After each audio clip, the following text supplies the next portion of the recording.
आप देख रहे हैं न्यूज नाउ 24/7 ताज़ा खबरों के लिए हमारे साथ बने रहें। नई दिल्ली रेलवे स्टेशन पर भगदड़ की घटना पर आप सांसद संजय सिंह ने कहा, जब भी देश में ऐसी त्रासदी होती है, सरकार की पहली प्रतिक्रिया घटना को छुपाने और मामले को दबाने की होती है।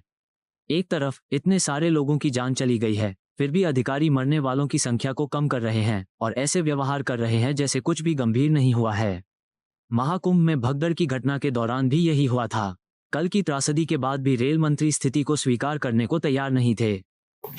देखिए, पहली बात तो ये कि देश भर में जब भी ऐसी दुर्भाग्यपूर्ण घटना होती है, पहला काम सरकार करने लगती है कि उस पर कैसे लीपापोती किया जाए, कैसे पूरे मामले को दबाया जाए। एक तरफ तो लोगों की जान चली गई, दूसरी तरफ ये राजनीति कि उनके मरने की संख्या को घटा के दिखाओ, कुछ हुआ नहीं ऐसा बताओ। आपने देखा होगा महाकुंभ में जब घटना हुई तो 17 घंटे तक उत्तर प्रदेश की सरकार कहती रही कि कुछ हुआ ही नहीं है। और कल जो नई दिल्ली रेलवे स्टेशन पे घटित हुआ दुर्भाग्यपूर्ण घटना हुई, उसके बाद रेल मंत्री मानने को तैयार नहीं कि कुछ हुआ। दिल्ली के एलजी महोदय ने एक ट्वीट किया, 29 मिनट बाद अपना ट्वीट डिलीट कर दिया और फिर उसको एडिट करके, डिलीट तो नहीं किया, उसको एडिट करके उन्होंने भगदड़ की बात से और मौतों की बात से इनकार किया। उसके बाद जो पता चला वो ये पता चला कि प्लेटफॉर्म नंबर 12 की जगह 16 पे गाड़ी आ रही है, ऐसा अनाउंसमेंट हुआ, जिसकी वजह से वहां पे भगदड़ हुई। तो जब इतनी ज्यादा भीड़ थी, पूरा प्लेटफॉर्म खचाखच भरा हुआ था और उसकी वीडियो अब सामने आ रही है, तो रेलवे का प्रशासन कहाँ था? आरपीएफ कहाँ थी? पुलिस के जवान कहाँ थे? कहाँ उनको मैनेज करने के लिए इंतजाम किया था? कौन सी लाइनें उनके लिए बनाई गई थी? कैसे वो मतलब इतनी बड़ी संख्या में प्लेटफॉर्म पे थे और किसी को कुछ पता नहीं चला? ऐसी घटना हो गई।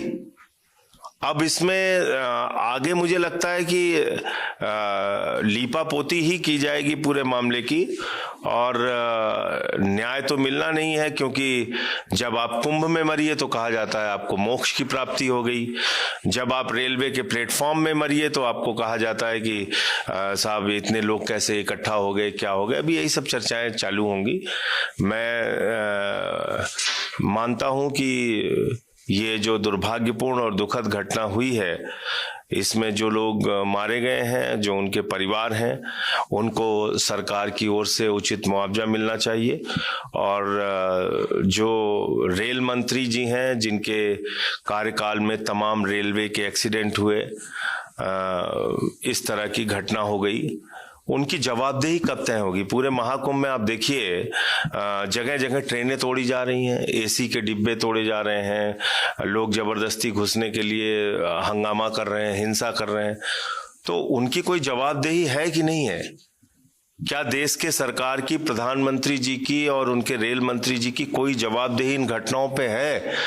या हम सब लोग ये मान लें कि मरना हमारी नियति बन गई है? कभी नोटबंदी के बाद लाइनों में खड़े होकर मरना है, कभी कोरोना की महामारी में मरना है, कभी रोजगार मांगने पे पुलिस की लाठी से मरना है, कभी फसल का दाम मांगने पे पुलिस की लाठी से मरना है, कभी कुंभ के मेले में मरना है, कभी आग लग जाए तो मरना है, कभी फ्लाईओवर के गिरने से मरना है, कभी पुल के टूटने से मरना है, कभी रोड के एक्सीडेंट में मरना है, कभी ट्रेन के एक्सीडेंट में मरना है। तो मरना हमारी नियति हो गई है और आप सवाल सरकार से पूछ नहीं सकते, क्योंकि 2014 में इस देश के लोगों ने भगवान चुन लिया है। तो भगवान से तो कोई गलती होती नहीं, उनकी कोई आलोचना आप कर नहीं सकते।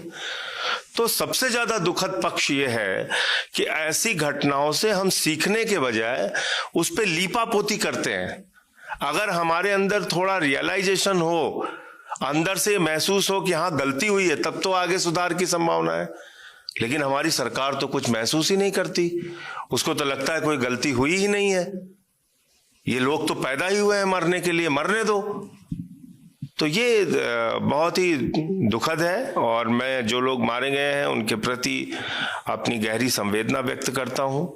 ईश्वर उनकी पुण्य आत्मा को अपने चरणों में स्थान दे और प्रधानमंत्री जी को और उनकी सरकार को ये सद्बुद्धि दे कि कम से कम जब ऐसी घटनाएं होती हैं तो उस पर लीपापोती करने के बजाय आगे ऐसा कुछ ना हो उसको सुनिश्चित करने के लिए काम। आपको यह वीडियो पसंद आया हो तो इसे लाइक करें, हमारे चैनल को सब्सक्राइब करें।